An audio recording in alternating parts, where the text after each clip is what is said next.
मंडळी, सगळीकडे प्रचंड पाऊस सुरू आहे आणि या ओल्याचिंब पावसात जर गरम गरम कडक चहा प्यायला मिळाला तर स्वर्गाहून सुंदर, हो ना। तर आज मी कॅरमल चहाची रेसिपी तुमच्याबरोबर शेअर करत आहे। या पद्धतीने एकदा चहा बनवाल तर तुम्ही या चहाची चव कधीच विसरणार नाही। एकदम कडक चहा बनतो आणि रेसिपी तर खूप सोपी आहे। चला जास्त उशीर न करता आपण आजची रेसिपी पाहूयात। नमस्कार, वर्षास केक्स अँड आर्ट्स मध्ये सर्वांचं मनापासून स्वागत। आज आपण कॅरमल चहा बनवणार आहोत। तर त्यासाठी सुरुवातीला आपल्याला मसाला बनवून घ्यायचा आहे। तर त्यासाठी मी अर्धा इंच अद्रक घेतलेला आहे, 2 हिरवे विलायची घेतलेले आहेत, 1 तमालपत्र आहे आणि 2 लवंग घेतलेले आहेत। ते ओबडधोबड आपण खलबत्त्यामध्ये कुटून घेऊयात। आता कुटून झालेला आहे हा मसाला आपण एका वाटीमध्ये काढून घेऊयात। तर मसाला चहामध्ये घातला की चहाची चव एकदम तुफान, एकदम भन्नाट बनते, एकदम छान कडक असा चहा लागतो। आणि आता मी 2 कप चहा बनवते आहे।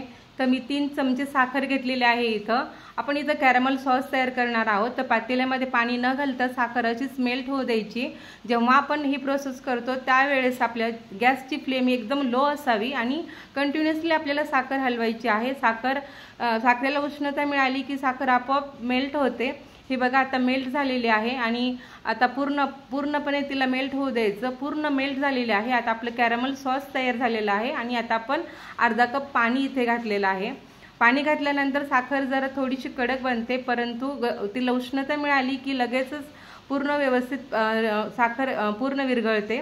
आणि नंतर 3 चमचे मी चहापत्ती घातलेली आहे। तुम्ही कोणतीही चहापत्ती इथे वापरू शकता। आणि आता आपण चहासाठी जो मसाला बनवला होता तो मसाला पण इथे मी घालून घेतलाय।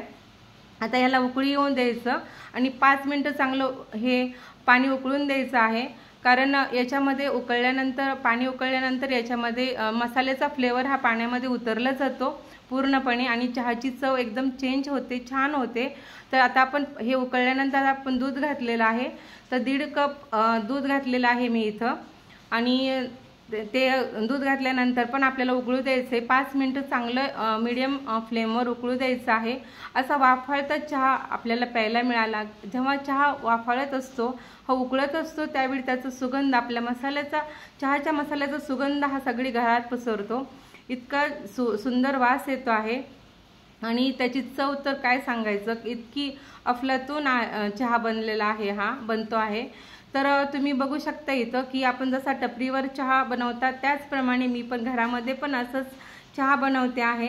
त्यामुळे असंच कधी पिण्याची इच्छा झाली आहे, चहा बघताच तुम्हाला पण प्यावेसं वाटत असेल। तर हा पूर्ण आता झालेला आहे चहा आणि थोडासा थिक पण झालेला आहे। आता आपण तो गाळून घेऊया आणि 2 कपांमध्ये मी तो सर्व करते आहे। बघा आता असं उंचावरून करायचा, म्हणजे जे बबल्स तयार होतात आणि एक सुंदर दिसायला दिसतो, चहाचे कप छान दिसतात।